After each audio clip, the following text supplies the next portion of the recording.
Live from Fargo and serving you on TV, online, and on the go. This is Valley News Live at 5. Another White House shakeup. Today, it's President Trump's controversial chief strategist, Steve Bannon, who is now looking for a new job.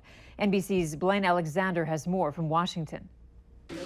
Today, a major figure leaving through the White House revolving door. Steve Bannon, chief strategist for President Trump, is out. We never had a doubt, and Donald Trump never had a doubt, that he was going to win. Before the White House, Bannon made his name at Breitbart News, during the campaign serving as a bridge between the populist candidate and alt-right voters. But earlier this week, the president he helped put in office downplayed Bannon's role.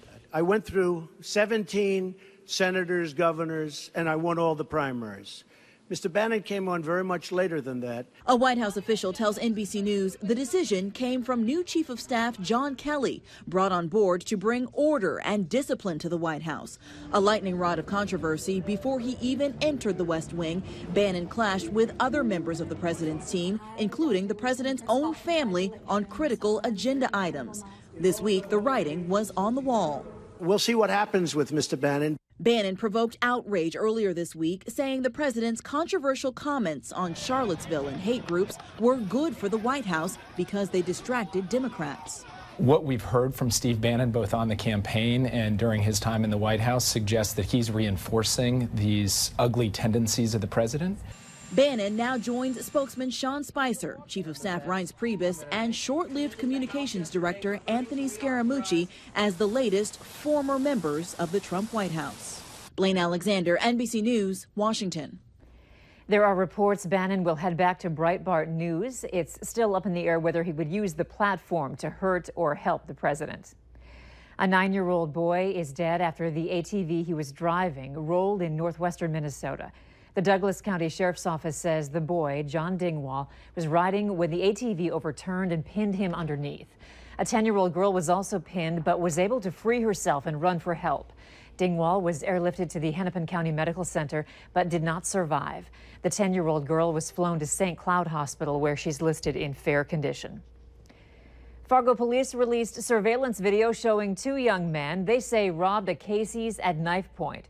The video was taken on Tuesday and shows one 6-foot-tall male wearing a Beretta jacket and one shorter man wearing an Air Jordan sweatshirt and holding a knife.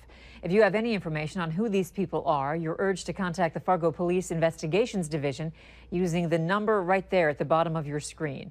The department is urging the 2 young men to turn themselves in, promising that it will lessen their prison time and police will find them.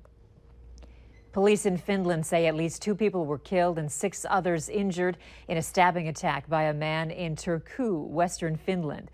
The head of Finland's federal police says it's too early to say the stabbings are terror-related. A woman pushing a stroller was among the victims.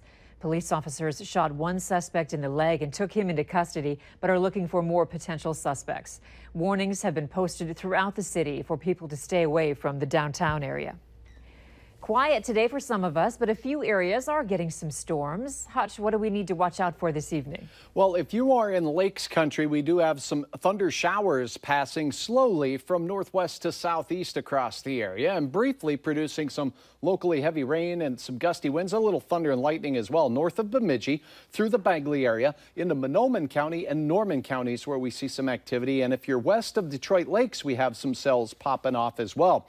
Some hail potential from the cell that's east of the Ada area, upwards of 3/4 of an inch in diameter, so we'll keep our eyes on that. And a shower falling apart as it approaches the FM area. So I think we stay dry here in Fargo. Temperatures in the 70s until 8 o'clock hour. Then we'll dip into the 60s beyond that. Looks like quiet conditions in Grand Forks where it was a hot day. We'll hold on to 80 degrees or better until 7 o'clock. As we go through the weekend, we have some heat to talk about. There is thunder in the forecast, and we'll let you know what the cloud forecast is looking like for the big eclipse coming up on Monday here in a few minutes. Right. Need to know about that. You bet. Thanks, Hutch. The majority of teenagers are not wearing their contact lenses correctly, meaning they're at a high risk for serious infection. 85% of teenagers admit to having at least one bad habit, according to new health data. Valley News Team's crime and safety reporter Nicole Johnson has advice from an eye doctor. This routine looks familiar for many. Around 3 million teenagers wear contacts, half of which don't see the eye doctor as often as they should. I would say adolescence as well as college age is a challenge. Dr. Nicole Collins says they're busy, especially as they head off to school.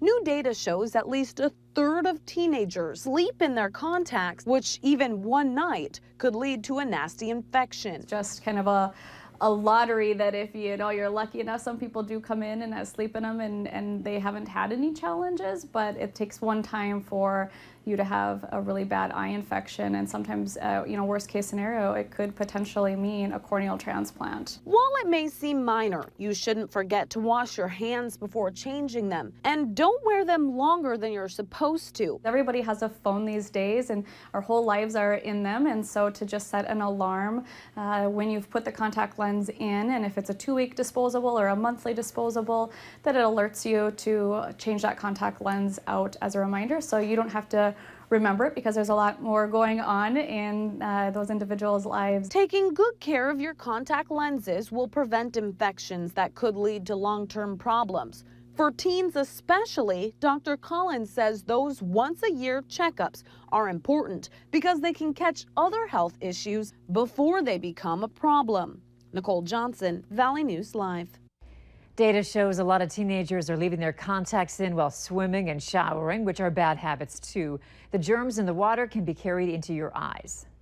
More than 300 law enforcement agencies are putting in overtime hours for the next 2 weeks in order to help keep drunk drivers off Minnesota roads. The extra DWI enforcement begins today and runs through September 3rd. According to statistics, nearly 26,000 drivers are arrested for DWI each year in Minnesota. Also, there are nearly 266,000 drivers in the state with more than one DWI on their record. 2 women have been arrested and 2 other individuals could be facing criminal charges after their roles in a theft case this week.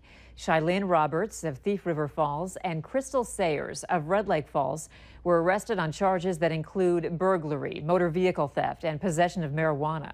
Police in Brooks, Minnesota got a call Tuesday night from someone saying 4 people came into their yard in a truck, were acting suspicious, and left.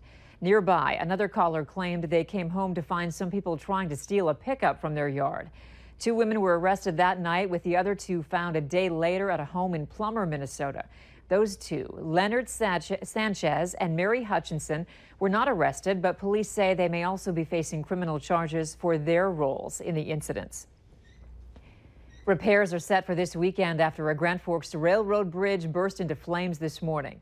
It took crews about an hour to put out the flames. One firefighter was treated for minor injuries to his hand, but no other injuries were reported. There's no word yet on what caused the fire, and the investigation is still ongoing. A new study ranks North Dakota as the 4th worst place to grow old in the country. The data gathered by Caring.com indicates that the quality of care in North Dakota is worse than 29 other states and costs more than 44 states.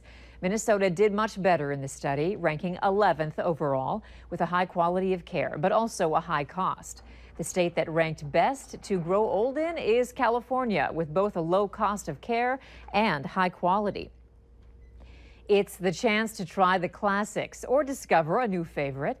The 4th annual Fargo Food Truck Festival kicked off today. Sausages, brisket, and hot dogs are just a few of the foods that you can try. There will be 20 food trucks at the festival, which runs from today through Sunday. The festival, by the way, is family-friendly with activities for kids, music, and a beanbag tournament. And on Saturday, there's a Bloody Mary competition between the vendors. But organizers want people to know getting to the festival is more challenging this year.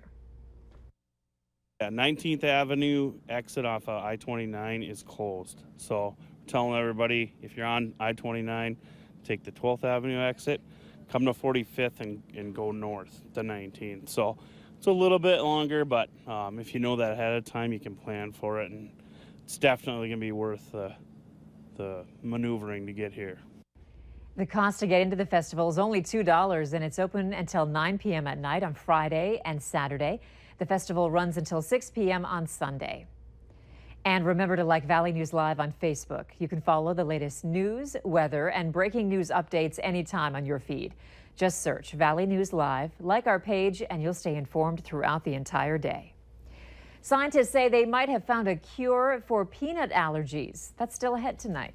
And a few showers and thunderstorms on the Minnesota side of the Red River. The heat is climbing out in eastern Montana, and some hot weather heading our way for the weekend as well. I'll have details on what you can expect right after this.